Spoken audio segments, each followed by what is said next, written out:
The United Nations Women's Agency says 2 mothers are being killed every hour in Gaza. It's warned of a generational trauma for Palestinians amid the loss of maternal life and the rising number of orphaned and displaced children.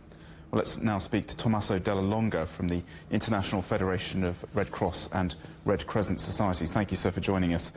I mean, the numbers are hard to take in, aren't they? Around 16,000 women and children killed, an estimated 3,000 women are now widows, 10,000 children fatherless. What are the implications of this long term?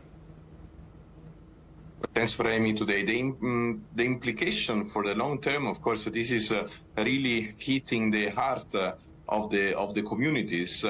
And we're talking about a situation where pregnant women, for instance, are risking their lives because they don't have, most of the time they're doing C-section without anesthesia or even without proper health care. Now, for the long term, I think that we'll need to have important work in terms of mental health and psychological support of these people, but also education of non-violence and peace culture.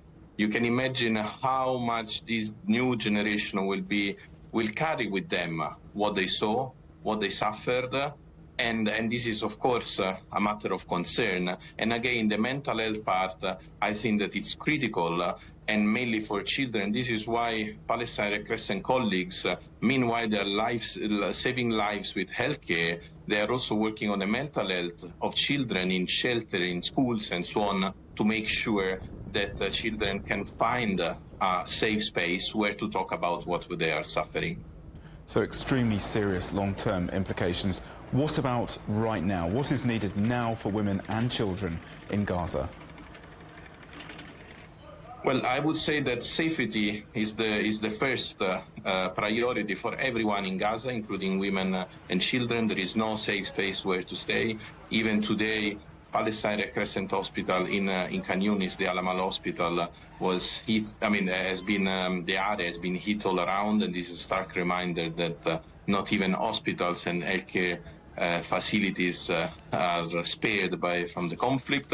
And then, of course, the needs are food, water, health, medicines, medical equipments. But again, without safety, there is no humanitarian operation. Without safety, civilians cannot access to healthcare. Without safety, people cannot survive what is happening these days in Gaza. So our call on all the parties, it's really to protect and respect civilians, protect and respect healthcare workers. And what about the fighting and the military fighting? What does the casualty rate among these vulnerable civilians mean for the actual conflict? Well, the casualties, sincerely speaking, are shocking. What we are hearing from colleagues of UN, of other agencies, and of course the Palestine Red Crescent, is that the vast majority of the casualties are children and women. And again, this is really hitting hard the heart of the communities. I mean, our colleagues are telling us that everyone in Gaza knew someone who was killed, or someone who is wounded, or someone who is disappeared, who is missing. And also, we're talking about more than 90%, so almost the entire population of Gaza was displaced multiple times. So I would say that even if the conflict will stop today, as we do hope, all of us, we do hope, the long-term issues that will stay with the Palestinians will be huge, and Palestinians will need solidarity and support from the international community, not only now, but in the months, years to come. This humanitarian operation, it's really a marathon, and the international community needs to stand up and support Palestinians. Tommaso, Della, Longa from the International Federation of Red Cross and Red Crescent Societies, thank you very much for being with us.